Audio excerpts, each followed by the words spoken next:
नमस्कार, आप सभी का स्वागत है द इनोवेशन एकेडमी के यूट्यूब के प्लेटफॉर्म पर। जैसा कि आप सभी को मैंने 2 साल का हिंदी का प्रीवियस ईयर पेपर करा दिया था, ठीक? चलिए, अब चलते हैं हम लोग 2021 की तरफ। 2021 का पेपर जो है इस पे सॉल्यूशन का पूरा कराएंगे, सॉल्व कराएंगे, कैसे क्या तरीका है वो बताने वाले हैं। आप अभी तक जो मैंने 2 पेपर कराए हैं, अगर आप उसे नहीं देखे हैं, आप जरूर उसे देखिए। क्या है कि आपको मैंने 2023 कलम को करते हैं चेंज। चलिए 2023 और 2022। अब चलेंगे हम लोग 2021 की तरफ। प्रीवियस ईयर पेपर इधर कराएंगे। आप एग्जाम तो दे ही दिए हैं, दो दो तीन बार तो आपने सेमेस्टर का एग्जाम दिया है, तो उसमें आपको एक बेस तो पता ही होगा। लेकिन हम क्या करेंगे, जो कुछ ऐसे ही बच्चे हैं जो कुछ नए जुड़ते हैं, नई जानकारी लेते हैं, उनको भी हम लोग बता के चलेंगे, ठीक? चलिए, तो हिंदी का पेपर हम लोग कराने वाले हैं, चतुर्थ सेमेस्टर 2021 का संपूर्ण हल कराने वाले हैं, ठीक? संपूर्ण हल आपका डेली क्लास मिलती रहती है, वो आप देख सकते हैं, ठीक है? चलिए, इसमें क्या है, आपको जो नए जुड़ते हैं बच्चे वो ध्यान देंगे, नए छात्र छात्राएं और जो साथी संगाती हैं वो भी ध्यान देंगे। पूर्णांक आपका 25 और समय आपको मिलेगा 1 घंटा। प्रश्न करने हैं अनिवार्य सभी और निर्धारित होंगे उनके आगे अंक। और इस प्रश्न पत्र में आपके 3 प्रकार के प्रश्न होते हैं, वस्तुनिष्ठ प्रश्न, अति लघु उत्तरीय प्रश्न और लघु उत्तरीय प्रश्न। अति लघु उत्तरीय प्रश्न आपको मिनिमम 30 वर्ड लिखने ही होते हैं, आपको जानकारी होगा ही इसके पहले। और आपका जो लघु उत्तरीय प्रश्न लगभग 50 वर्ड का लिखना होता है। तो अभी हम चलते हैं पेपर की तरफ और पेपर में कैसे कैसे प्रश्न आए हैं वो देखते हैं, ठीक है? चलिए, ये है वस्तुनिष्ठ प्रश्न, ठीक? अब आगे हम लोग बढ़ते हैं प्रश्न की तरफ। आंसू किसकी रचना है? आंसू किसकी रचना है, ये देखते हैं हम लोग। आंसू किसकी रचना है ये आप बताएंगे। किसकी रचना है? ए, बी, सी, डी। ए वाला है सूर्यकांत त्रिपाठी, निराला, प्रेमचंद, जयशंकर प्रसाद की महादेवी वर्मा।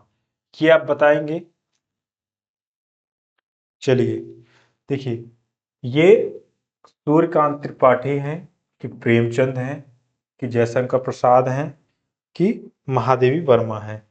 अब आप अगर नहीं बता पा रहे हैं तो कोई दिक्कत नहीं है, इसमें जो है हम बताते हैं। इसमें क्या है, जयशंकर प्रसाद, जयशंकर प्रसाद जी आपकी आंसू की रचना है, ठीक? आंसू की रचना जयशंकर प्रसाद की। और रचना है कौन कौन सी? लहर, लहर और झरना, सॉरी, कौन?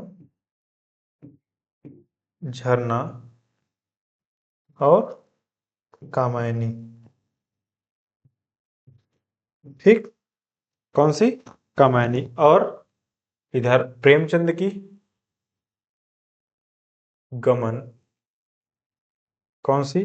गमन। और नमक, नमक का दरोगा और रंगभूमि। कौन सा? रंग भूमि। इसके आगे आपका आता है महादेवी वर्मा, यामा, नीरजा, निहार, रश्मि। कौन सा? रश्मि और दीपशिखा।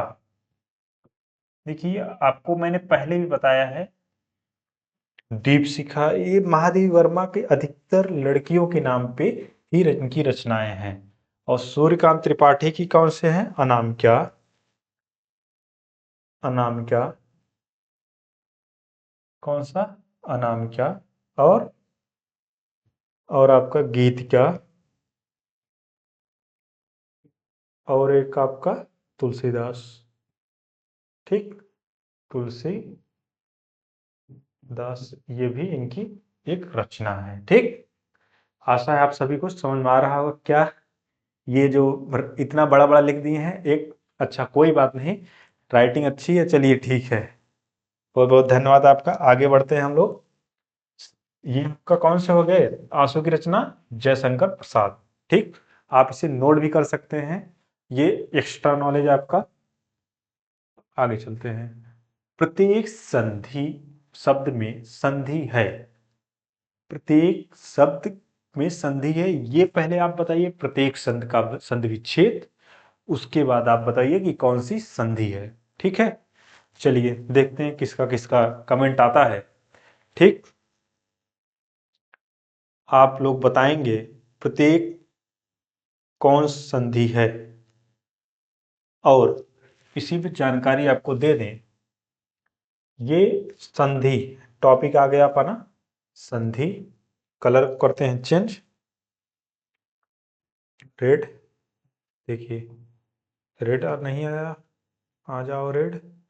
उसके बाद संधि कौन कौन सी होती है, और पहले संधि के बारे में जानकारी लेते हैं। एक मिनट, कैसे डिलीट हो गया सब।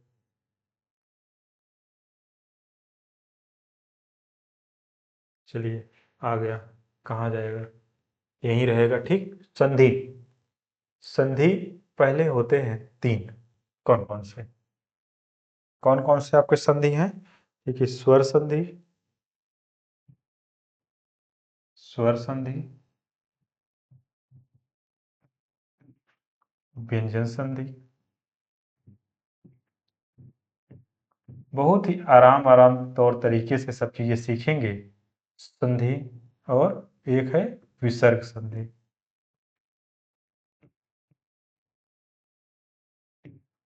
ठीक, विसर्ग संधि। अब इसमें विसर्ग संधि में, ओ सॉरी स्वर संधि कि कौन कौन से पार्ट हैं, ये देखते हैं। ठीक, स्वर संधि में कौन कौन से पार्ट हैं, ये देखिए। इसका एक शॉर्टकट तरीका, दिग व्या। ठीक, ये स्वर संधि के 5 भेद हैं। कौन कौन से लिख देते हैं। दीर्घ, आप इसे बहुत ही आराम से लिख सकते हैं, दीर्घ, गुण, वृद्धि। कौन कौन से? वृद्धि, यड़, और अयाधि, आयाधि। ठीक, ठीक है, इतना समझ में आ रहा है। ठीक, कोई नहीं। ठीक, ये आपके हो गए स्वर संधि के, ये आपका स्वर संधि के हो गया, व्यंजन की संधि और विसर्ग संधि। यहां आपका कौन सा होता है, प्रत्येक में कौन सी संधि है, आपका यड़ संधि। ठीक है, इतना जानकारी होना चाहिए आप सभी को। आशा है आप सभी को समझ में आ रहा होगा। अब चलते हैं अगले प्रश्न की तरफ। बसेरे से दूर पुस्तक के लेखक कौन है? बसेरे से दूर पुस्तक के लेखक कौन है, ये आप बताएंगे बसेरे से। ठीक है, चलिए आप कमेंट में बताते रहिए, सभी का आंसर आ रहा है। चलिए देखिए, इसमें कौन सा है, राहुल शंकरदयान है, कि हरवंश राय बच्चन है, कि भारतेंदु हरिश्चंद्र है, विवेकी हरि। ठीक, तो आपका सही उत्तर हो जाता है हरिवंश राय बच्चन। ठीक, चलिए आगे बढ़ते हैं। राम शब्द का पंचमी एक वचन रूप है, इसमें से कौन सा है? रामः, ये है कि रामेभ्याम, रामश, कि रामात। ठीक, इसमें आप लोग उत्तर को बताएंगे कि कौन सा उत्तर आपका उत्तर है। चलिए देखिए, राम शब्द का पंचमी, देखिए राम का पूरा ये जो है विभक्ति, एक वचन द्विवचन बहुवचन सभी चीजें हमने इस पे नोट डाउन कर रखा है। और इसका उत्तर हो जाता है आपका रामात। और आप इसे जरूर याद रखें, इसमें से प्रश्न आ सकते हैं। देखिए प्रथमा, ये आपको और थोड़ा मैंने हाईलाइट कर देना है। विभक्ति, एक वचन, द्विवचन, बहुवचन।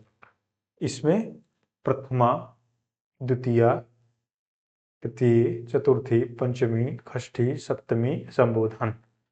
रामा, रामो, रामा, रामम, रामो, रामान, रामेण, रामभ्याम, रामय, रामाय, रामभ्याम, रामेभ्य, रामात्, रामेभ्याम, रामेभ्य, रामश, रामयो, रामणाम, रामे, रामयो, रामेश, हे राम, हे रामो, हे रामा। यह जो है संबोधन के चिन्ह भी हैं, से एक्सक्लामेटरी चिन्ह बोलते भी हैं। ठीक है, ये आपके ऑब्जेक्टिव के ये हर एक्स्ट्रा नॉलेज भी आपको दे दिया जाता है ताकि आपके आगे काम आए। चलिए, आधुनिक मीरा युग की आधुनिक युग की मीरा किस कवित्री को कहा जाता है?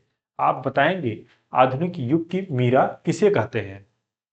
देखिए पहला ऑप्शन है आपका मीराबाई, महादेवी वर्मा, सुभद्रा कुमारी चौहान की शिवानी।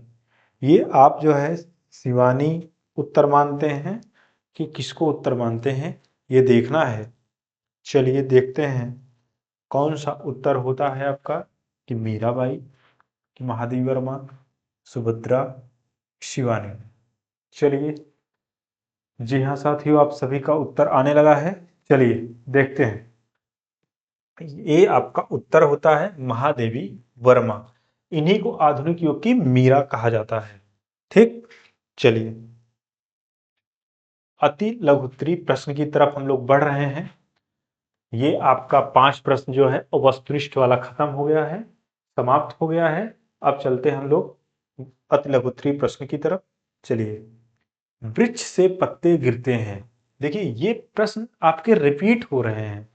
हमने ये प्रश्न को 2023 में भी देखा, 2022 में भी देखा। अभी हम लोग इसी प्रकार का प्रश्न तीनों में लगभग देख रहे हैं। और ये कौन से कारक होते हैं ये बताते हैं, आपको पूरा एक्सप्लेन कर देते हैं क्या चीजें हैं और एग्जैक्ट आंसर इसका क्या होगा ये देखते हैं। एग्जैक्ट इसका उत्तर होगा वृक्ष से पत्ते गिरते हैं, वाक्य में कौन सा कारक है? उत्तर तो हो जाएगा अपादान। कौन सा? अपादान। लेकिन ये कैसे होते हैं वो चीज जानकारी लेते हैं। यहां देखिए, इसको थोड़ा हम लोग गलत है, इसे थोड़ा यहां होना चाहिए के द्वारा। ठीक, यहां क्या होना चाहिए? के द्वारा।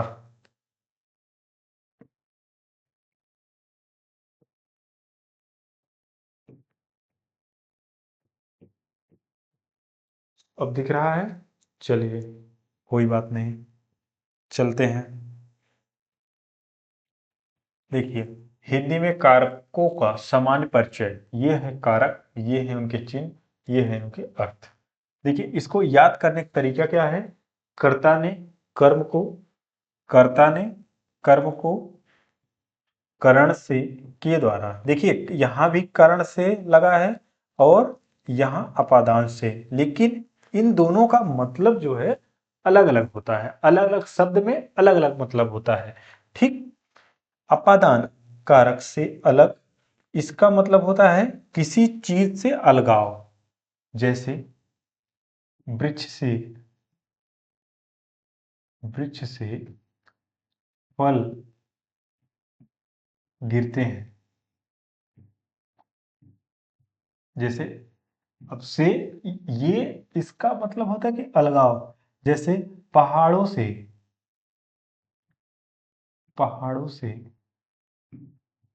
नदियां निकलती हैं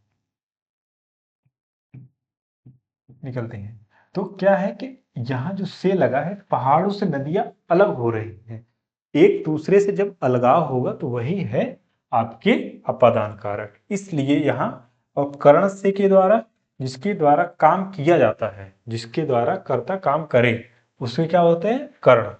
और संबोधन, देखो, एक पहले तो याद करने का तरीका एक समझ लीजिए। कर्ता ने कर्म को करण से के द्वारा संप्रदान कारक को के लिए अपादान से अलग होना संबंध कारक का की ने अधिकरण में पर संबोधन है हो। ठीक, यहां तक समझ में आ रहा होगा आप सभी को, ठीक है। और आगे बताते हैं हम, ठीक। चलिए, वृक्ष से पत्ते गिरते, इसका उत्तर हो जाएगा आपका अपादान, और ये कारक आप याद कर सकते हैं। याद करने का तरीका मैंने बता ही दिया है। चलिए, कंठ ध्वनियां कौन सी हैं? देखिए, कंठ ध्वनियां ऐसे एक मैं उत्तर लिख सकता हूं आपको, लेकिन मैं क्या करूंगा, इसको पूरा एक्सप्लेन कर दूंगा, इसके हर पॉइंट को आपको बता दूंगा ताकि आप इसे भूले नहीं। ठीक है, चलिए, इसका कंठ कंठ के बारे में बताते हैं। अगर ऐसे देखा जाए तो इसका उत्तर हो जाएगा क, ख, ग, घ, ङ। ये कंठ ध्वनियां हैं। और कौन सी हैं? अ, अ और ह। ये आपका उत्तर हो जाता है। लेकिन इससे थोड़ा और ज्यादा डिटेल में हम चलते हैं। पहले समझते हैं कि वर्ड के बारे में। अगर कंठ आ ही गया है तो और कौन कौन से होते हैं? केटीएम दो मैंने इसको पहले ही बता दिया है इसका तरीका। केटीएम दो, आप कोई भी वर्ड अच्छे से याद कर सकते हैं किसका ये वर्ड है। देखिए, केटीएम, के मतलब कण, के मतलब कण, केटीएम। सॉरी, यहाँ क्या होगा, ये पूरा फार्मूला ही गलत हो रहा था, बताइए। केटीएम, ठीक। त से तालु, म से मूर्धा, द से दंत, ओ से ओष्ठ, ठीक। अब इसका बताते हैं कौन कौन से हैं। चलिए देखिए, क से अंग तक, क, ख, ग, घ, अंग। देखिए, आपको बताना तो ऐसे बता के भी निकल सकते थे, लेकिन यहाँ हम सब चीजें एक्सप्लेन कर रहे हैं ताकि आपके आने वाले पेपर में भी अगर कहीं से भी कोई चीज आ जाए आप उसे आसानी से लिख सकते हैं। ठीक, आप इसे याद कर सकते हैं। केटीएम दो सीधा आप, अगर आपको डायरेक्ट उत्तर नहीं आता तो बस ऐसे लिख के तुरंत उत्तर बता सकते हैं। क ख घ, त से तालु क्या होता है? आप तालु वर्ड च, छ, ज, झ, इया। मूर्धा क्या है? त, सॉरी ट,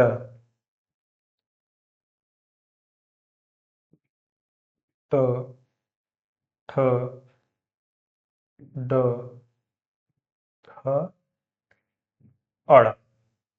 दंत, त, थ, ध, त, थ, द। कौन से? द, ध, न। ओष्ठ कौन से हो गए? प, फ, ब, भ, म। ठीक, केटीएम दो, के से कड़, टी से ताल, एम से मूर्धा, द से दंत, ओ से ओष्ठ। ये आपके हो गए कंठ ध्वनियां भी हो गई, आपके ताल भी हो गए, मूर्धा ध्वनियां हो गई, आपके ओष्ठ ध्वनि भी हो गया। आशा है आप सभी को ये चीजें समझ में आ रहा होगा। देखिए, इसके नीचे मैंने एक्सप्लेनेशन भी लगाया हुआ है, आप इसे नोट भी कर सकते हैं। ठीक, क्या है बच्चा, कमेंट में आप क्या लिख रहे हैं? अच्छा, तालु वर्ड, ठीक है, तालु ध्वनियां। चलिए, आप सभी टीचरगण का स्वागत है जो अभी नए ज्वाइन किए हैं। चलिए ठीक है, कंठ ध्वनियां। कंठ ध्वनियां वे ध्वनियां होती हैं जिनका उच्चारण गले के सामने की ओर उभरे यानी कंठ से होता है। कंठ ध्वनियां उदाहरण कौन कौन से हैं ये आपने देखिए। कंठ ध्वनियां होती क्या है मैं आपको बताता हूं। ये जो यहां से ये दिख रहा है ये कंठ ही कहलाता है। यहां से जो वर्ड निकल रहे हैं जो हम बोल रहे हैं वो अगर क से अंगा आ आ ये यहां से निकलते हैं। जैसे प ओठ के सहारे से आप प फ ब ये ओठ के सहारे से बोल रहे हैं इसीलिए इसे ओठ ओष्ठ बोलते हैं। ठीक है। आपके कंठ ध्वनियां कौन कौन से हो गई? क ख ग घ अंगा अ आ क। ये आपके हो गए कंठ ध्वनियां जो मैंने आपको पहले ही बता रखा है। ठीक। चलिए आगे बढ़ते हैं। हार शब्द में उपसर्ग जोड़ते हुए दो शब्द बताइए। देखिए हार शब्द ये आता है आपका उपसर्ग। ये पहले भी मैंने बता रखा है उपसर्ग क्या होते हैं। उपसर्ग वो चीज है उपसर्ग सीधा इसका अगर ओ लगा है ओ मतलब अ मतलब आगे। उपसर्ग कहाँ लगते हैं? हमेशा सदैव आगे लगेंगे। और प्रत्यय कहाँ लगेंगे? सदैव पीछे। प से पीछे। आप तुरंत दिमाग को तुरंत क्लिक कर देंगे कि प मतलब प से पीछे प्रत्यय पीछे लगते हैं उपसर्ग आगे लगते हैं। हम बात करते हैं हार शब्द और हार के दो शब्द बताइए। ये देखते हैं अब कमेंट में बता सकते हैं हार के दो शब्द। इतना तो आपको पता चल ही गया होगा। ठीक। चलिए हार शब्द में उपसर्ग जोड़ते हुए दो शब्द हमने बना रखे हैं। देखिए हार शब्द में प्र उपसर्ग जोड़ने पर प्रहार बनता है आपका। कौन सा? प्रहार। प्रहार का इसका अर्थ है मतलब चोट लगना। देखिए आप जब प्रहार करेंगे तो चोट लगेगा ही। ठीक। आप अगर किसी को एक थप्पड़ मारेंगे उसे चोट लग जाएगा। ठीक है। इसलिए क्या है कि प्रहार मत करिए किसी के ऊपर बिना पूछे। और हार में अ उपसर्ग जोड़ने से आहार बनता है। उसका अर्थ है भोजन। आहार का अर्थ है भोजन। भोजन तो आप लोग करते ही होंगे। नहीं करते हैं कोई बात नहीं भोजन मत करिए। ठीक है। और हार शब्द से उपसर्ग क्या बन सकते हैं? संहार जिसका अर्थ होता है विनाश और संयोग। वी शब्द जुड़ के क्या बनते हैं? ये आपके उपसर्ग जुड़ रहे हैं। ठीक है। इन्हें क्या बोलते हैं? उपसर्ग। उपसर्ग कहाँ होते हैं? आगे की तरफ जुड़ते हैं। ठीक। चलिए अनुहार प्रतिहार ये आपके हो गए दो शब्द के अलावा भी मैंने चार शब्द बता दी और थोड़ा आगे एक्सप्लेन कर देते हैं। कौन से? ये कुछ उदाहरण और भी हैं जैसे प्रबल प्रताप प्रक्रिया उपसर्ग के उदाहरण हैं ये। पराजय पराभव पराक्रम परामर्श। आप यहाँ से देखिए मैंने बहुत सारे बता दे रहे हैं आपको ताकि आगे आपको काम दे ये चीजें। ठीक। देखिए अपमान अपशय अपकार अपहरण ये हैं आपके उपसर्ग। इससे मैंने बना रखे हैं संगम संवाद संतोष संयुक्त। देखिए ये सब चीजें आपको आ भी रही होंगी नहीं आ रही हैं तो मैंने इतना इजी तरीके से बता सब चीजें चल रहे हैं ताकि आपको समझ में आ जाए। और क्या है? प्रत्यय। प्रत्यय आपको मैंने समझा ही दिया। उपसर्ग वो रहे प्रत्यय इधर मैंने आपको समझा ही दिया। हमेशा प्रत्यय जो है पीछे की तरफ लगते हैं। कहाँ? शब्द के पीछे की तरफ लगते हैं। ठीक। आगे चलते हैं। यहाँ उपसर्ग प्रत्यय की परिभाषा है। अगर उपसर्ग प्रत्यय में अंतर पूछे तो वो भी आप बता सकते हैं। उपसर्ग शब्द के मूल शब्द के पहले जोड़े जाते हैं ताकि उसका अर्थ परिवर्तित हो जा सके। उपसर्ग शब्द अर्थ बड़े परिवर्तन के साथ बदल सकता है और उपसर्ग के शब्द का अर्थ निकट हो जाना। ये सब चीजें आप जानकारी यहाँ से भी अंतर इसके बारे में ऐसे अंतर लिख सकते हैं। ठीक है। इसका इधर प्रत्यय का इधर प्रत्यय शब्द के मूल शब्द के बाद जोड़े जाते हैं ताकि उसका व्याकरणीकरण या संबंधित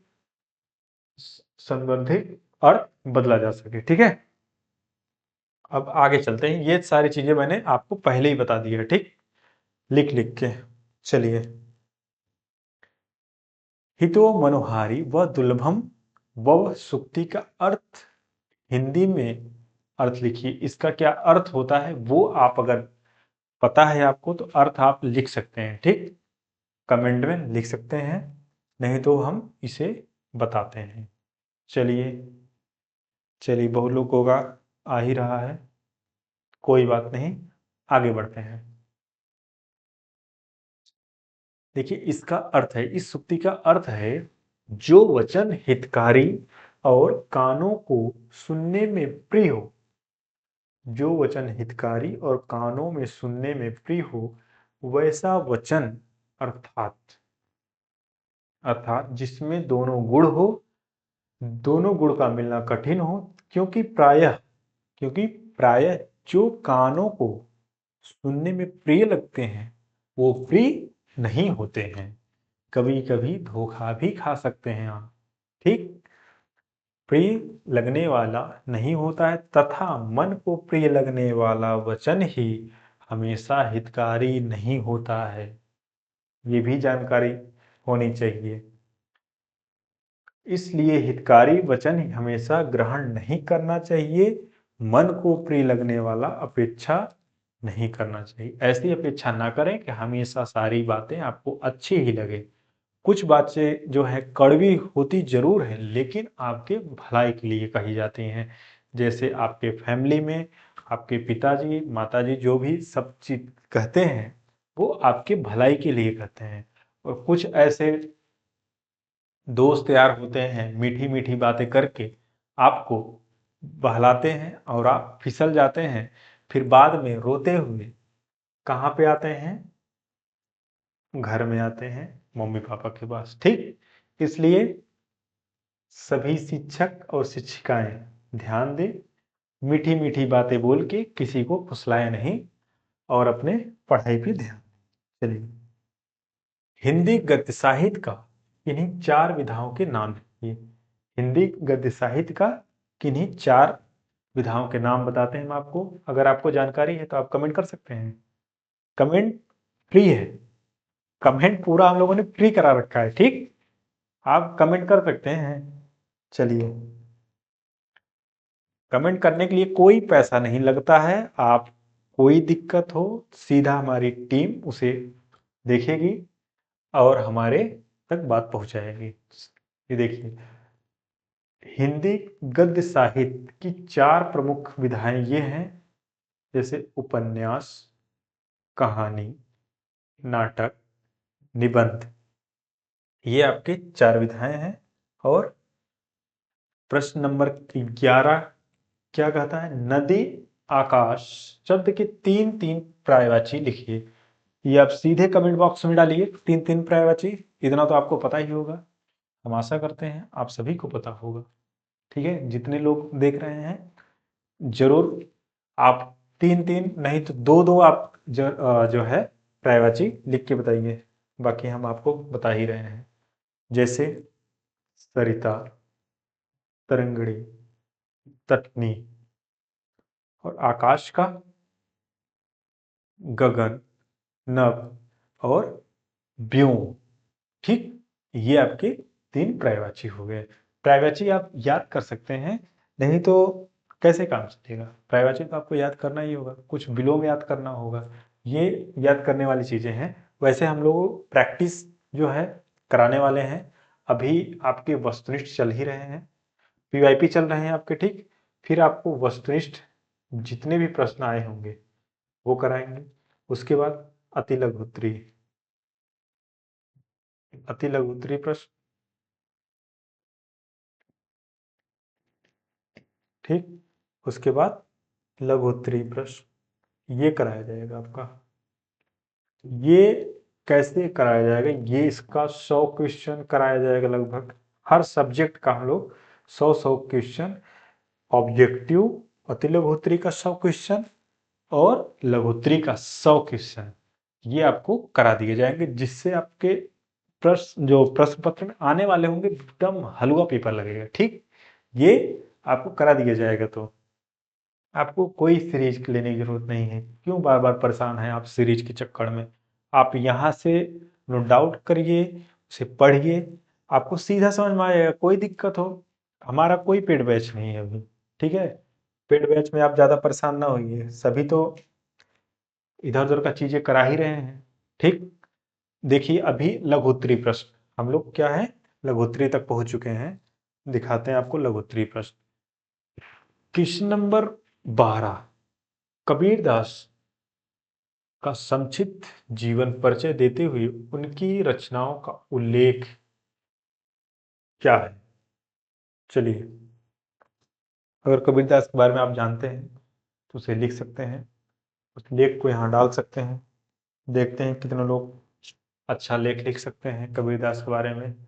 चलिए, कबीरदास एक महान भारतीय संत और कवि समाज सुधारक थे। उनका जन्म काशी वाराणसी के पास लहरतारा नामक स्थान पर सन 1398 ईसा पूर्व में हुआ था। वे सन्यासी और भक्ति आंदोलन प्रमुख नेता थे और उनकी कविताएं हिंदी साहित्य के अग्रदूतों में गिनी जाती हैं। क्या? अग्रदूतों में गिनी जाती हैं। कबीरदास का जीवन बहुत ही रहस्यमय और अनूठा रहा है। इनकी रचनाएं कौन कौन सी हैं कबीरदास की? साखी, शबद और रमैनी, ये मुख्य रचनाएं हैं कबीरदास की। ठीक है। अच्छा, शायरी। वक्त के साँचे में, वक्त के साँचे में जिंदगी को ढालकर मुस्कुराओ मौत की आंखों में आंखें डालकर। चलिए देखिए, आगे बढ़ते हैं। ठीक, संस्कृत भाषा, संस्कृत भाषा उच्चारण में दोष के 5 कारण बताइए। संस्कृत भाषा में आप भाई उच्चारण में 5 कारण बता सकते हैं। देखिए, वागेंद्रियों में विकार जैसे कंठ, तालु, होंठ, दांत आदि अंगों में दोष के कारण संस्कृत में उच्चारण में दोष हो सकते हैं। उच्चारण तत्वों का ज्ञान का अभाव होना, उच्चारण सही से ना कर पाना, ये आपके दोष हो गए। मनोवैज्ञानिक कारण जैसे भय, संकोच, शीघ्रता, विलंब आदि, ये हो जाते हैं दोष। क्षेत्रीय बोलियों का प्रभाव, आपके अगल बगल का अगर संस्कृत नहीं बात कर रहे हैं, संस्कृत भाषा नहीं बोल रहे हैं, ऐसे इंग्लिश में होता है, अगर इंग्लिश के इन्वायरमेंट में आप नहीं हैं तो इंग्लिश नहीं बोल पाएंगे। ठीक, उसी तरह पांचवा क्या कहता है? उच्चारण के, वर्णों के उच्चारण का अज्ञानता, अज्ञान होना। ठीक है, चलिए आगे। निम्नलिखित शब्दों का संधि विच्छेद। अब ये आया आपका एकदम हलवा प्रश्न, एकदम मस्त प्रश्न। इसको अच्छे से हम लोग समझते हैं। संधि का टॉपिक फिर आ चुका है। चलिए, इसका पहले तो आप संधि विच्छेद करिए। संधि विच्छेद करके हमें आप दिखाइए कमेंट में। उसके बाद पूरा कमेंट को लाल पीला हरा किया जाए।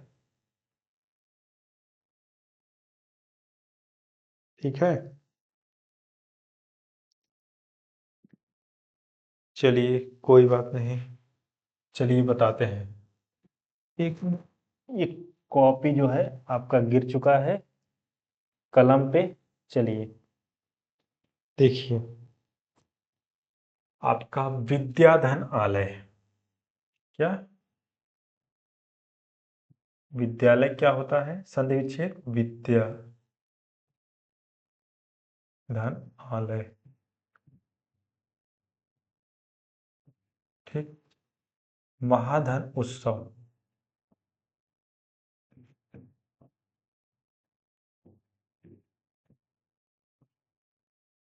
रमेश रमाधन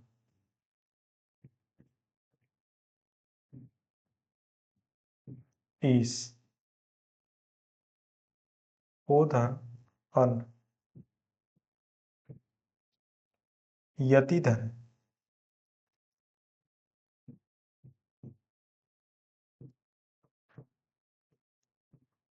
अब यहाँ आपको जानकारी होना चाहिए, ये क्या मिलके बना रहा है? अ धन, पहले तो थोड़ा पेन को चेंज कर लिया जाता है। बहुत ही बेसिक चीज़ें, बहुत ही अच्छे से इसको हम लोग पढ़ने वाले हैं, ठीक। फिर कभी ना भूल लें, ऐसा पढ़ा जाए। देखिए विद्या में बड़ा आ का मात्रा है, इसका प्लस आ बनता है आ, बड़ा आ, ठीक। इससे क्या होता है, मतलब कि दीर्घ दीर्घ मिलके दीर्घ संधि का निर्माण कर दे रहा है। ये तो बड़ा दिक्कत वाली बात हो गया भाई। चलिए क्या हो गया, दीर्घ का संधि का निर्माण कर दे रहा है। चलिए ये हो गया आपका दीर्घ संधि। और महा उत्सव वाला कौन सा संधि हो गया आपका? देखिए बड़ा आ प्लस ऊ मिलके कौन क्या बना रहा है? ओ, क्या ओ, ये हो जाता है आपका गुण संधि, ठीक, गुण संधि। और ये अ धन ई मिलके क्या बना रहे हैं? ए, क्या बना रहे हैं? ए। तो ये कौन सा हो जाता है? ये भी आपका रमेश का गुण संधि हो जाता है। हालांकि पेपर में ये चीजें तो इतना नहीं पूछा है, लेकिन मैं बता देता हूँ, ठीक है। और पो धन अन, पो धन अन क्या हो जाते हैं आपका? अयाधि। कौन से?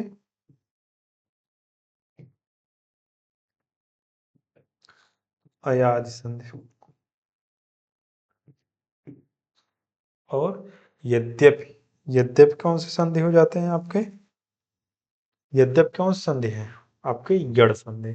कौन से? यड़ संधि, ठीक। आपको समझ में आ रहा है? काफी समय लग गया इसे बताने में। धीरे धीरे सभी डेटा को हमने लिखा हुआ है यहाँ पे, ठीक है। आप इसे पढ़ सकते हैं, ठीक। और इसका क्या है? ओ धन अ मिलके वह बन जाता है, ठीक, ठीक है। और आपका हो गया यहाँ पे पूरा संधि का हो गया। चलिए नोट कर लीजिए आप, कोई दिक्कत नहीं। चलिए नोट कर लेंगे आप आगे चल के। यात्रा वृत्तांत किसे कहते हैं? हिंदी के किसी एक वृत्तांत का नाम एवं उसके लेखक का नाम लिखिए। चलिए ये जो है हम लोग आगे देखते हैं यात्रा वृत्तांत के बारे में। अगर आपको इस शब्द का मतलब नहीं पता है तो आगे हम बताते हैं। यात्रा वृत्तांत किसी यात्री के अनुभव और जानकारी को लिखा हुआ वृत्तांत होता है। यह किसी खास जगह या देश या यात्रा के बारे में जानकारी देने का एक तरीका है।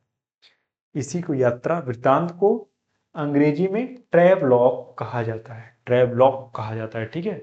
यात्रा वृत्तांत क्या जाता है? ट्रैवलॉग। चलिए अब क्या है कि इसका सरयू की पार यात्रा वृत्तांत के लेखक भारतेंद्र हरिश्चंद्र ने लिखा था। भारतेंद्र हरिश्चंद्र ने क्या लिखा था? सरयू की पार यात्रा वृत्तांत, ये भारतेंद्र हरिश्चंद्र ने लिखा था, ठीक। हम क्वेश्चन नंबर 15 तक पहुंच चुके हैं। अब चलते हैं क्वेश्चन नंबर 16 पर, ठीक है। मौन वाचन के उद्देश्य बताइए। मौन वाचन के उद्देश्य, मौन वाचन के कौन कौन से उद्देश्य हैं वो बताइए। आपको मौन वाचन के कितने उद्देश्य पता हैं? आप जरूर कमेंट में लिखिए। चलिए देखते हैं हम लोग। मौन वाचन के कई उद्देश्य होते हैं। पहला, मौन वाचन का मुख्य उद्देश्य किसी अवतरण विचार को आत्मसात करना। और मौन वाचन से विषय वस्तु पर ध्यान केंद्रित की क्षमता विकसित होती है। मौन वाचन से गति के साथ पढ़ने की क्षमता का विकास होता है। आप अगर मौन ध्यान केंद्रित करते हैं, उससे आपका पढ़ने की क्षमता और बढ़ जाती है। जैसे योगा करना, वहाँ आप शांत होकर ओम, कुछ लोग ओम करते हैं, ठीक है। आप सुबह सुबह कहीं पार्क में जाइए और वहाँ पे देखिए सभी योगा करते रहते हैं। और क्या है, मौन वाचन से विषय वस्तु का अर्थ समझने में मदद मिलती है। मौन वाचन से ज्ञान की वृद्धि होती है। मौन वाचन से अवकाश का सदुपयोग होता है। बहुत सी अच्छी बात है। आगे बढ़ते हैं हम लोग। क्वेश्चन नंबर 17 पे क्या है, नीति परक। नीति परक, श्लोक का अर्थ लिखिए। श्लोक कहाँ है, आगे है।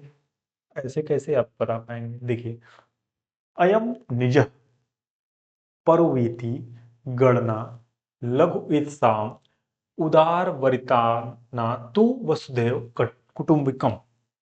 ठीक है, क्या, फिर से एक बार पढ़ते हैं हम लोग। अयम निज परोवेति गणना लघुत्साम उदार वरिताना तु वसुधैव कुटुंबकम। इसका अर्थ है, यह मेरा है, यह तेरा है कहने वाले छोटे विचार के होते हैं। अगर जो ऐसे व्यक्ति कहते हैं यह तेरा है, यह मेरा है, वो छोटे विचार के होते हैं, इसीलिए ये विचारधारा कहा गया है। और उच्च विचारधारा वाले का संसार ही पूरा है। जैसे जैसे आप कमेंट करिए, ठीक है। आपका कोई दोस्त ऐसा है तो आप कमेंट करके बताइए, उसका नाम लिखिए और उसका नाम यहाँ से प्रसारण किया जाएगा, ठीक है, लाइव प्रसारण। ठीक, चलिए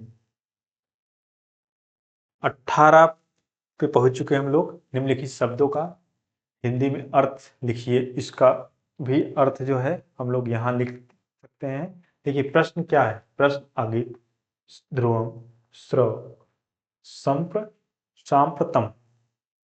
इसका अर्थ है, अगित का अर्थ होता है आगे या आगामी, और ध्रुवम का अवधभूत या क्रिया की विश्लिष्ट सीमा, और स्रव का आने वाला दूसरा दिन, और संप्रदाय का अभी या इस समय। ठीक, आपका क्वेश्चन नंबर 18 तक समाप्त होता है। हम लोग कितने प्रश्न पत्र कर चुके हैं अभी तक? 2023 का कर लिया मैंने, 2021 का हो गया, आज हम लोगों ने 2022 का कर लिया। सभी दोस्त, आप लोग एक बार दो बार जरूर पूरा फिर से एक बार रिवाइज कर लीजिए। और अभी हम आगे आपको 2000 2023 हो गया, 2022 हो गया, 2021 हो गया, अब हम करेंगे 2020 का। ठीक, ये आपके 4 हो जाएंगे और हम लोग ऐसे चलेंगे 17 तक, लगभग 16 ऐसे। उसके बाद हम लोग चलेंगे, फिर एक सीरीज ले आएंगे, ठीक है। एक सीरीज में आपको एकदम पूरा रफा दफा कर देंगे, ठीक है। आपकी हिंदी, आपके मैथ्स मंजीत सर पढ़ा ही रहे हैं, उसके बाद आपका जो है और सब्जेक्ट पढ़ा रहे हैं, सामाजिक विज्ञान आपका चलने वाला है, भास्कर सर आपका पढ़ा रहे हैं सब्जेक्ट।